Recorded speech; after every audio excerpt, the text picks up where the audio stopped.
sustainability and green energy, Viking heritage, welfare system, new Nordic food. Welcome to Denmark Explained, where we explore the rich tapestry of Danish culture, one captivating story at a time. Denmark is in the EU, but not in the Eurozone. Ever wondered why this picture-perfect country still uses the krone instead of the euro? Stick around. We're diving into Danish democracy, national pride, and economic strategy. But before we continue, please support the channel by pressing the like button, share and hit subscribe. And if you want to see more, remember to click on the playlist link below in the description. Thank you. Denmark in the EU, but not the Eurozone. Denmark joined the EU in 1973, but secured a special opt-out clause preventing automatic adoption of the euro. 1992. The Maastricht Treaty Referendum. Danish voters narrowly rejected the Maastricht Treaty, 50.7% said no, triggering negotiations that led to the opt-out under the Edinburgh Agreement. The 1992 agreement granted opt-outs in 4 areas, including the economic and monetary union. That means Denmark could keep the krone even if EU rules required otherwise. So, in the year 2000, Denmark held a second referendum on adopting the euro. This time, 53.2% of Danes voted against joining the euro, with a pretty high turnout of about 87.6%. The decision once again was to keep the Danish krone.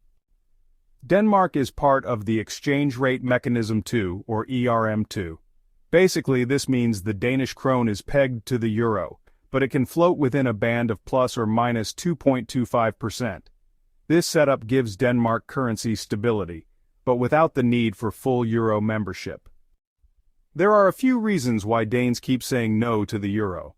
First, they want to retain control over their own monetary policy so they can adjust interest rates and defend their currency during economic crises. Also, Danish banks are less exposed to risks from the Eurozone, and Denmark can avoid policies set by larger economies like Germany or France.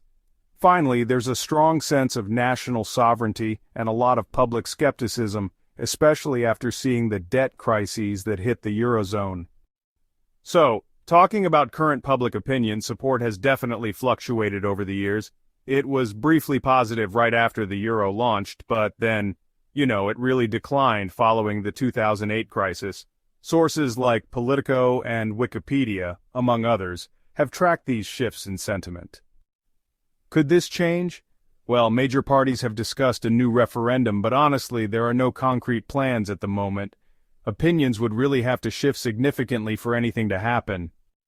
So what it means for expats and travelers is pretty straightforward. You'll be using kroner, not euros, so you'll need to withdraw and spend in Danish kroner even if you're in border regions. The stable exchange rate, which is about 7.46 kroner per euro, means you can budget easily without any surprises. And when it comes to international payments, things are simple. There aren't any major surprise currency shifts to worry about. Here's a thought-provoking question for you. Would you rather live in a country with its own currency, like the krone, which allows for national control but can mean occasional volatility? Or would you prefer one with the euro, using a shared currency that offers convenience but less economic autonomy? So what do you think? Choose A or B? In conclusion, Denmark remains in the EU but holds on to the krone by democratic choice. Referendums in 1992 and 2000 really cemented a national preference for currency independence, while the ERM II peg still provides solid economic stability.